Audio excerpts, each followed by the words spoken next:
ஒரு கேள்வி. நாளை காலை எழுந்தவுடன் பெட்ரோல் லிட்டருக்கு 150 என்று அறிவித்தால் உங்கள் வாழ்க்கை எப்படி மாறும்? அது வெறும் பெட்ரோல் விலை மட்டுமல்ல. பால், காய்கறி, பஸ் கட்டணம், விமான டிக்கெட், ஆன்லைன் டெலிவரி எல்லாமே விலை உயரலாம். ஆனால் ஏன் உலகம் மீண்டும் ஆயில் கிரைசிஸ் பற்றி பேச ஆரம்பித்திருக்கிறது? அதான் ஈரான் யுஎஸ் போர் முடிந்துடுச்சு, சீஸ் ஃபயர் அப்படின்னு சொன்னாங்களே, உண்மையிலேயே மற்றொரு எண்ணெய் நெருக்கடி வருகிறதா? இந்த வீடியோவை கடைசி வரை பாருங்கள். ஏனென்றால் இதன் தாக்கம் இந்தியாவுக்கும் உங்கள் குடும்ப செலவுக்கும் எப்படி இருக்கும் என்பதை எளிமையாக பார்க்க போகிறோம்.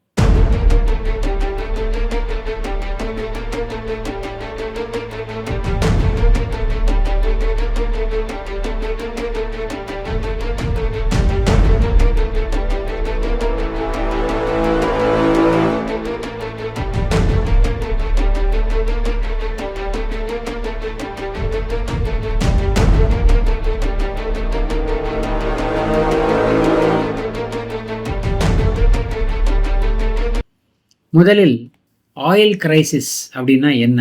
இது கொஞ்ச நாள் முன்னாடி நம்ம டிஸ்கஸ் பண்ணியிருந்தோம். இருந்தாலும் ஒரு ரீகேப் மாதிரி வச்சுக்கலாம். உலகம் முழுவதும் கார்கள், லாரிகள், விமானங்கள், கப்பல்கள், தொழிற்சாலைகள் இவை அனைத்தும் நேரடியாகவோ மறைமுகமாகவோ எண்ணெயை சார்ந்துள்ளன. எண்ணெய் உற்பத்தி குறைந்தாலும் அல்லது விநியோகம் பாதிக்கப்பட்டாலும் தேவை அதிகமாக இருந்தால் விலை வேகமாக உயரத் தொடங்கும். அதைத்தான் ஆயில் கிரைசிஸ் என கூறுகிறோம். ஆனால் இப்போது ஏன் இந்த பயம் மீண்டும் எழுந்திருக்கிறது? கடந்த சில வாரங்களாக மத்திய கிழக்கில் நிலவும் பதற்றம், கப்பல் போக்குவரத்து குறித்த கவலைகள் மற்றும் உலகளாவிய எண்ணெய் சந்தையில் ஏற்பட்ட நிச்சயத்தன்மை முதலீட்டாளர்கள் எச்சரிக்கையாக மாற்றியுள்ளது. இதனால் எண்ணெய் விலை குறித்து உலக சந்தைகள் தொடர்ந்து கவனம் செலுத்தி வருகின்றன. சில ஆய்வாளர்கள் பதற்றம் நீடித்தால் விநியோகச் சங்கிலியில் பாதிப்பு ஏற்படலாம் என எச்சரிக்கின்றனர். அதே நேரத்தில் பல நாடுகள் மாற்று விநியோக வழிகளையும் கையிருப்பு இருப்புகளையும் பயன்படுத்த தயாராக உள்ளன. ஆனால் அதனால் இது உடனடியாக உலகளாவிய எண்ணெய் பற்றாக்குறை ஏற்பட்டு விட்டது என்று அர்த்தமல்ல. இப்போ நம்ம பார்த்து கொண்டிருக்கும் ஈரான் யுஎஸ் மறுபடியும் போர் துவங்கி இருக்கிறது என்ற செய்தி பல பேரை அதிர்ச்சிக்குள்ளாக்கி இருக்கிறது. இது நம்ம சொல்லலாம் ட்ரம்ப்புடைய திமிர்த்தனமாக இருக்கலாம், இல்லைனா ஈரானுடைய பதிலடியாக இருக்கலாம். எப்படி நம்ம எடுத்துக்கிட்டாலும் பாதிப்பு என்னவோ உலகளாவிய எண்ணெய் சந்தைக்குத்தான். அந்த எண்ணெய் சந்தையின் பாதிப்பு உலக நாடுகளை பாதிக்க இருக்கிறது. ஆனால் எண்ணெய் விலை உயர்ந்தால் அதனால் இந்தியாவுக்கு என்ன நடக்கும்? இது முக்கியமான கேள்வி. இந்தியா தனக்கு தேவையான கச்சா எண்ணெயின் பெரும் பகுதியை வெளிநாடுகளில் இருந்து இறக்குமதி செய்கிறது. அதனால் உலக சந்தையில் கச்சா எண்ணெய் விலை உயர்ந்தால் அது இந்தியாவையும் பாதிக்கக்கூடும். எரிபொருள் விலை, சரக்கு போக்குவரத்து செலவு, சில பொருட்களின் உற்பத்தி செலவு, விமான கட்டணங்கள் இவை அனைத்தும் அழுத்தத்தை சந்திக்கலாம். ஆனால் இறுதி தாக்கம் பல காரணங்களை பொறுத்து உதாரணமாக அரசின் வரி கொள்கைகள், ரூபாயின் மதிப்பு மற்றும் எண்ணெய் நிறுவனங்களில் விலை நிர்ணய முடிவுகள் இதையெல்லாம் பொறுத்து அமைகின்றன. ஆனால் உலகம் இது போன்ற நெருக்கடியை இதற்கு முன் சந்தித்ததா அப்படின்னு பார்த்தா 1973ஆம் ஆண்டில் சந்தித்திருக்கிறது. எண்ணெய் விநியோகத்தில் ஏற்பட்ட பெரிய மாற்றம் உலக பொருளாதாரத்தை அதிர்ச்சிக்குள்ளாக்கியுள்ளது. பல நாடுகளில் பெட்ரோல் நிலையங்களில் நீண்ட வரிசைகள், அதிக பண வீக்கம், மந்த நிலை என பல பிரச்சனைகள் ஏற்பட்டன. அந்த அனுபவத்திற்கு பிறகு பல நாடுகள் அவசர எண்ணெய் கையிருப்புகளை உருவாக்கின.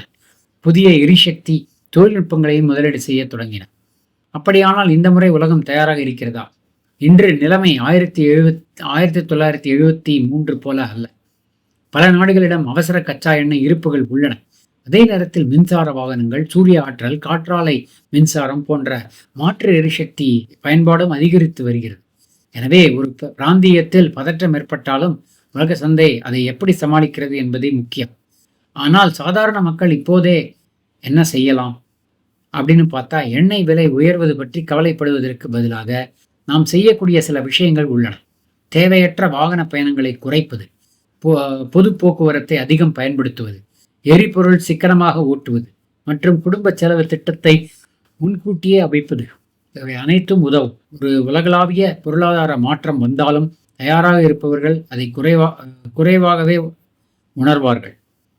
உலகம் முழுவதும் ஒரு செய்தி, ஒரு மோதல் அல்லது ஒரு விலை உயர்வு நம்முடைய அன்றாட வாழ்க்கையும் பாதிக்க முடியும். ஆனால் பயம் அல்ல, புரிதல் தான் முக்கியம்.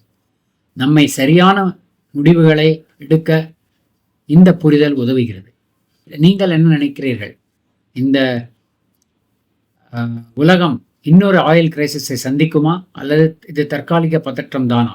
உங்கள் கருத்தை கீழே கமெண்ட் செக்ஷனில் பதிவு செய்யுங்கள் என்று கேட்டுக்கொண்டு, இந்த மாதிரி உலக செய்திகள், பொருளாதாரம், அறிவியல் மற்றும் வாழ்க்கையை மாற்றும் உண்மைகளை எளிதில் தமிழில் புரிந்து கொள்ள நம் மோட்டிவேஷன் நியூஸ் சேனலை சப்ஸ்கிரைப் செய்து பெல் ஐக்கனை அழுத்த மறக்காதீர்கள்.